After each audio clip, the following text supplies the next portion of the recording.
Member British parliament व shadow minister barrister Imran Hussain के एजाज़ में डिस्ट्रिक्ट बार मिरपुर एसोसिएशन की जानब से पुरवकार तकरीब का इनकाद किया गया। तकरीब में वकला बरादरी की बड़ी तादाद ने शिरकत की। तकरीब से खिताब करते हुए मुकर्रीन का कहना था, MP, British parliament, minister, shadow minister, आपको हम डिस्ट्रिक्ट बार मिरपुर में खुशामदीद कहते हैं। पूरी बार आपका शुक्रिया अदा करती है। आप एक कार लेकर बरतानिया से पाकिस्तान तशरीफ़ आए हैं। आपने जो अपने साथ डेलीगेशन लाया और जो LSE का दौरा किया और पाकिस्तान गवर्नमेंट के साथ जो आपने मुलाकातें की, कश्मीर के मजलूमों की आवाज़ दुनिया में बुलंद करने के लिए, I am very grateful to Mirpur District Bar, which is the, as I understand, the largest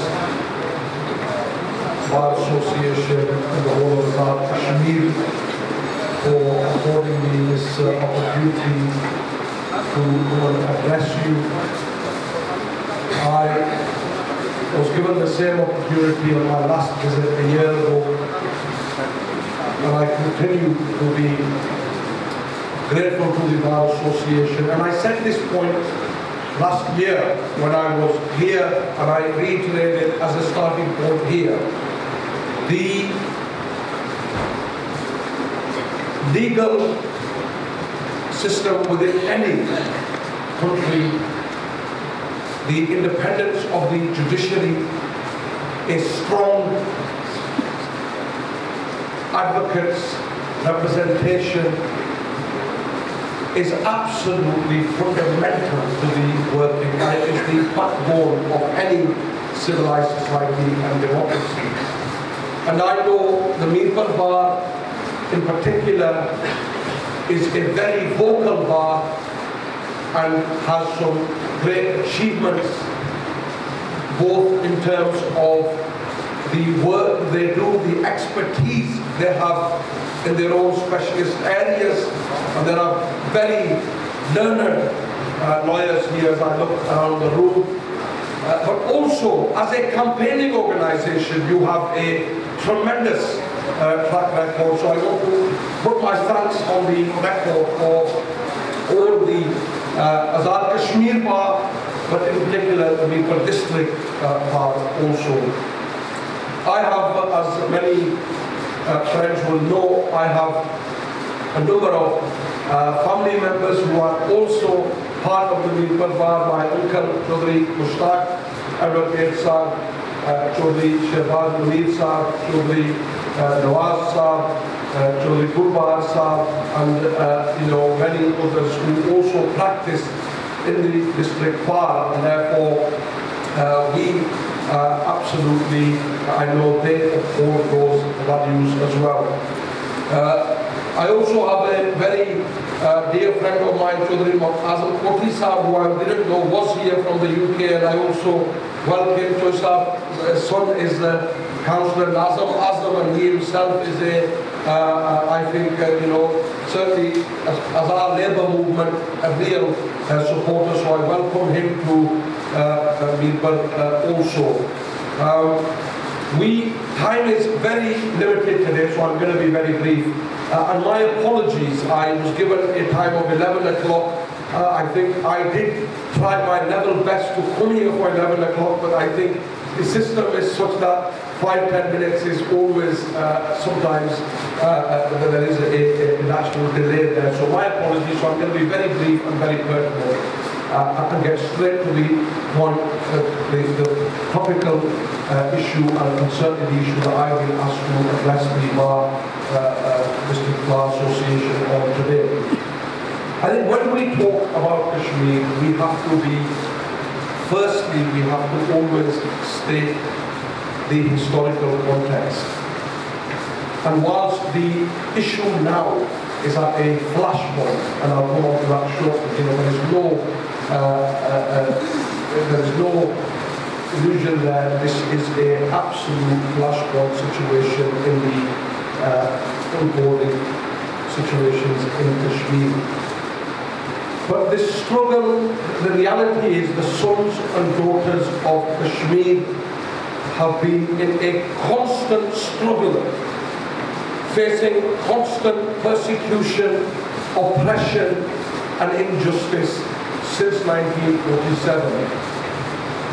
And I don't need to come here and tell you that, because the people of Azad Kashmir know this struggle all too well. The people of Mirpur district know this struggle all too well. My own family, many people in Mirpur district during the 1947 struggle lost family members here. Many people, my grandfather, both my grandfathers, Chaudhry Muhammad Azam Sahab Marhoom, who needs no introduction in this district or further, and my grandfather Chaudhry Qadardad Sahab Marhoom, they were both involved in at that time were able to see some of the events unfold. And the bloodshed and massacre that occurred even in this district where we stand and in this part of Kashmir is well documented. So the people of Azad Kashmir, and in particular the people of Mirpur district, are fully aware of what it means to sacrifice, what it means, what this struggle means. And the first message we send our brothers and sisters who are in that grave situation in the occupied territory is that the first people who stand with them and always will stand with them is the people of Azad Jammu and Kashmir, and they have a vested and a joint struggle in this age-old struggle. The most worrying thing is how this Kashmiri struggle has been almost a forgotten struggle in terms of the international world for decades now. You know, the persecution, oppression, injustice hasn't just started on the 5th of August. It has been there since the very beginning. And most recently, we have come to that flashpoint now. And I want to in particular concentrate my remarks, time not permitting, because I think I have another 11 minutes to speak, because then we have to go to the solidarity rally, which I think is very important. And on the solidarity rally, let me say this.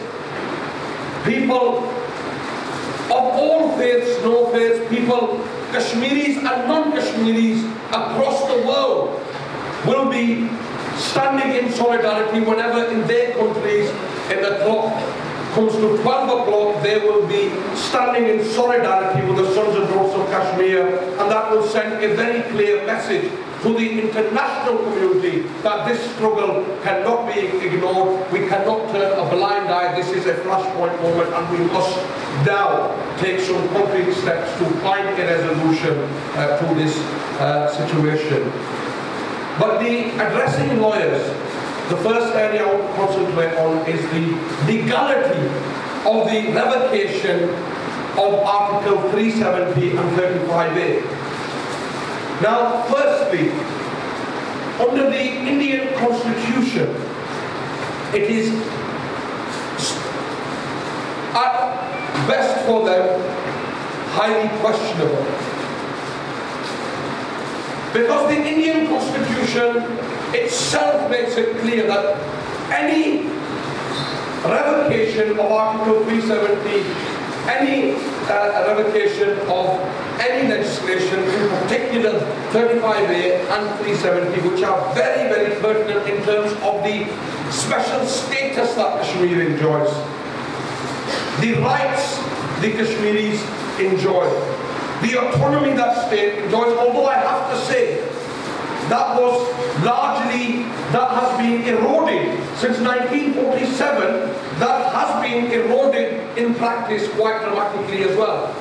But any such moves have to have consensus, have to be approved in the Kashmiri legislature. And therefore, that is the first point.